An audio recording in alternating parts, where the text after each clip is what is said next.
这台湾省最近的是真热闹啊！被民进党关进小黑屋的中天新闻台，没准要刑满释放，重出江湖了。哎，这消息一出来啊，好家伙啊，整个台湾政坛那是瞬间炸了锅。那蓝营那边呢，那是敲锣打鼓啊，像是要过年。这绿营那边呢，哎呦喂，跟那热锅上的蚂蚁似的。这赖清德那帮子人啊，急的是抓耳挠腮啊，他恨不得把这个消息给塞回肚子里去。那有的朋友可能就要问了啊，哎，不就是一电视台吗？至于吗？咱们这几百个台都看不过来呢。嘿，你可就想简单了哦，这哪是一个电视台的事儿啊？这是话语权，这是咽喉要道啊，这是两军对垒时候那个大喇叭。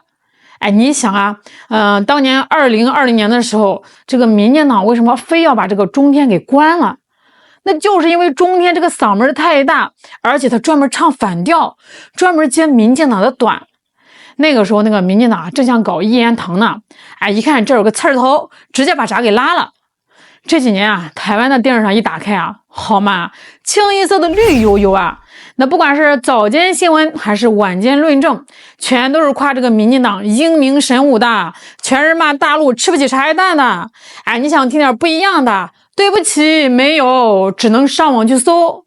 可是现在它不一样了呀，国民党那个立法院里席位多了，这腰杆子硬了。这郑丽文啊，带着一帮人就要修法，要把这个中天给捞出来。只要真让这个中天回到了那个黄金档的52台，那就等于在民进党那个密不透风的舆论铁幕上，硬生生给凿开了一个大窟窿。哎，你说这个赖清德能不急耳吗？他那个小心脏能受得了吗？咱得先说说啊，当年这个事儿怎么个来龙去脉。2026年，那正是民进党杀红了眼的时候啊。当时管媒体的那个机构叫 NCC， 全名叫通讯传播委员会，听着是名头挺大的啊，挺专业挺中立的是吧？呸，那是民进党养的一条看门狗。那个时候行政机构是谁管？苏贞昌那老光头啊，一瞪眼 NCC 敢不听话？他们找了个借口，说这个中天违规多不专业，大笔一挥不给换照，关门。这在当时可是个大事啊！全世界自诩民主的地方啊，很少有直接把一个收视率最高的新闻台给关了的。这叫什么？这叫顺我者昌，逆我者亡啊！中天没办法呀，那只能卷铺盖从有线电视台上撤下来，那跑去 YouTube 上做直播。虽然在这个网上啊，粉丝也是不少的，但是您得知道啊，这一撤那损失可太大了。这几年台湾老百姓那是真苦啊，打开电视想看个新闻，换个台是骂国民党的，再换个台是骂大陆的，再换个台是吹这个赖清德发型的。这就叫信息茧房，把你关在里面啊，天天给你喂他们想让你吃的东西，这时间长了，这正常人也得给喂傻了呀。但是俗话说得好，30年河东，30年河西。今年年初选举啊，国民党虽然在这个大位上没选上，但在立法院上成了第一大党。这就有意思了啊！立法机构是干嘛的？是管立法的，也是管钱袋子的。那以前民进党是既管行政又管立法，想怎么玩就怎么玩。可是现在不一样了，国民党手里面有权了，那不得把以前的场子给找回来吗？所以郑丽文这帮人啊就站出来了，他们搞了个卫星广播电视法修正案，江湖人称中天条款。这个招数那是相当的高啊！咱来聊聊这个中天条款到底高在哪儿。那郑丽文啊，那也是个人物啊。这个大姐以前是民进党出身，这后来啊看不惯民进党那帮人的虚伪啊，跳槽到了国民党。所以啊，他对民进党那套路数啊，那是门儿清啊。这就叫知己知彼，百战不殆。他这次提的这个法案啊，核心就2条。第一，限制 NCC 的权利，不能让你想罚多少就罚多少啊，不能让你想关谁就关谁啊，得有规矩。这第二呢，也是最狠的一条，溯及既往。如果这个法院判决 NCC 当年的裁定是不对的，那这个电视台就能复台，而且还得赔钱。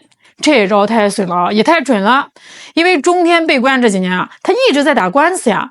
而且你猜怎么着？在法院里啊，中天赢了好几场，那法院都觉得 NCC 罚的没道理啊。但是以前呢，赢了也没用啊，行政机构那是我是流氓我怕谁，我就不让你播。现在如果这个法案一通过，那就有了尚方宝剑了。法院只要一敲锤，中天就能拿着判决书大摇大摆的回到52台去。哎，你说这要是成了，民进党的脸往哪儿搁呢？那卓荣泰、那赖清德，他脸不得被打肿啊？所以你看，最近那个行政机构负责人卓荣泰天天是出来喊话啊，说什么这是政治干预，这是民主倒退。嘿，我就纳了闷了，当年你们用行政权力关人家电视台的时候，哎，怎么不说是民主倒退？那现在人家用立法手段通过正规程序要回来，你们就急了？这就叫双标啊！这就是民进党的看家本领啊！那郑丽文现在被称为是最强帮手啊，那真不是吹的。他这一招不光是帮中天讨回了公道，更是在给国民党立威。以前国民党那是软脚虾呀，被人欺负了也不敢吱声。现在呢，哎，学会用法律武器了，学会打组合拳了呀。罗志祥这帮人啊，也在旁边是煽风点火，说要把这个案子加速通过，2读已经过了啊，3读那就是板上钉钉的事儿了。这一下攻守易势了，以前民进党是拿着个大棒追着国民党打呀，现在呢是国民党拿着盾牌直接往民进党脸上怼。那赖清德为什么这么怕中天赴台啊？难道就是因为这个面子啊？不，咱们得往深了看啊，这背后啊是2026年的地方选举，是更长远的政权保卫战。哎，你想啊，现在台湾的媒体格局啊，那是绿营一家独大，3立民视啊，那都是民进党的死忠粉啊。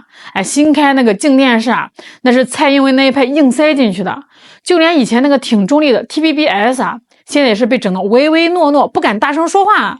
这种局面下，国民党想说话，他只能去街上喊，或者是发脸书，那声音太小了。老百姓每天回家打开电视啊，边吃饭边看新闻，那电视里说什么，他们就信什么呀？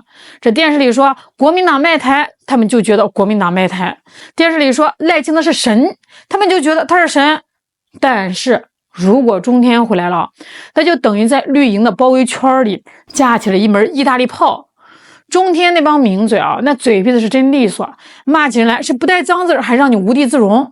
要是让他们天天在这个黄金党对着全台湾的老百姓啊，把这民进党干那些烂事儿，什么缺蛋、缺电、贪污，一件一件的抖露出来啊，你觉得那帮中间选民，那帮平时不怎么上网的大爷大妈会不动摇？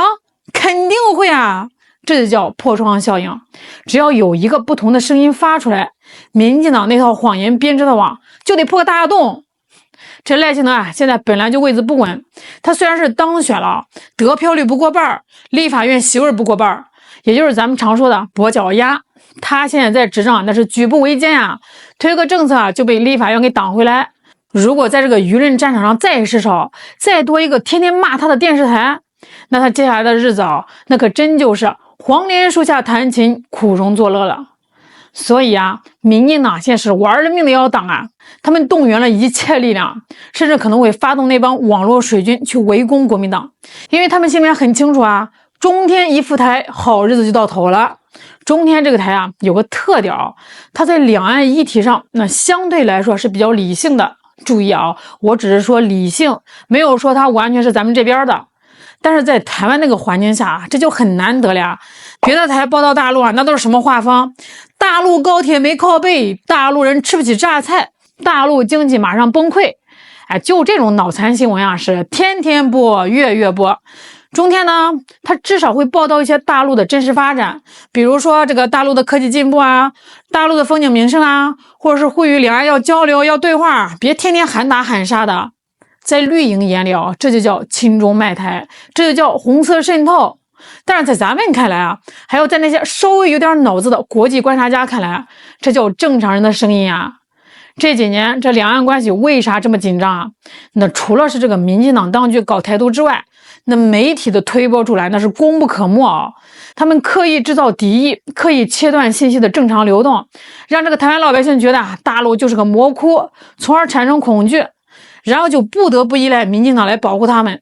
如果这个中天能赴台，哪怕他不能改变大局啊，他至少能提供一个不同的视角啊，让台湾老百姓看到，哎，原来这个大陆不是他们说的那样啊，原来这个两岸是可以做生意的呀，原来这个和平是有希望的呀。这对打破民进党的仇恨动员那是大有用处的。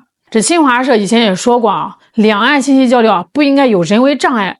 中天如果回去那就是在那个铁幕上开了一扇窗，风能吹进去，光能照进去，哪怕这个光很微弱，但是也比在伸手不见五指的黑屋子里强啊。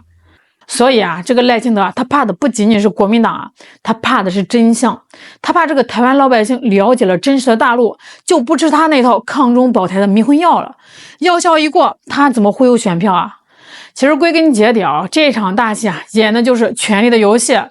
国民党这回算是想明白了，光在议会里吵架没用得掌握麦克风。郑丽文这记回马枪杀得漂亮，直接捅到了民进党的肺管子上。而民进党呢，现在是骑虎难下，挡吧显得自己心虚，而且法律上可能站不住脚。你说不挡吧，这眼瞅着对手拿着大喇叭回来了这遥控器到底能不能回到老百姓手里？真正的民主不是你说什么我就得听什么，而是我想听什么我就能听到什么。那如果一个社会它只有一种声音，那不叫团结，那叫窒息。民进党想把台湾变成一个只有绿色的岛，但是这回恐怕是碰到硬茬子了。至于这个中天最后能不能真的回到那个52台，我看这个事吧还得有一番拉锯。民进党他绝对不会善罢甘休肯定还会出什么幺蛾子。那比如发动什么侧翼去闹事儿，或者说找个法官去卡脖子。